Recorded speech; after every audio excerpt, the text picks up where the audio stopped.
Joseph Vijay எனும் நான்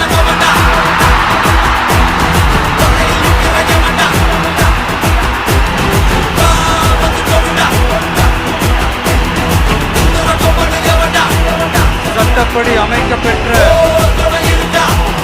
இந்திய அரசியல் அமைப்பின்பால் உண்மையான நம்பிக்கையும் மாறா பற்றும் கொண்டிருப்பேன் என்றும் இந்திய நாட்டின் ஒப்பில்லாத முழு முதல் ஆட்சியையும் பொறுமையையும் நிலை நிறுத்துவேன் என்றும்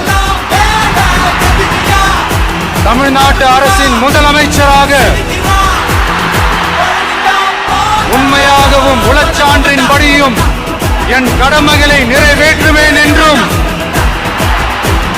அரசியல் அமைப்பிற்கும் சட்டத்திற்கும் இணங்க அச்சமும் ஒருதலை சார்பும் இன்றி விருப்பு வெறுப்பை விலக்கி பலதரப்பட்ட மக்கள் அனைவருக்கும் நேர்மையானதை செய்வேன் என்றும் ஆண்டவன் மீது ஆணையிட்டு உறுதிமொழிகிறேன்.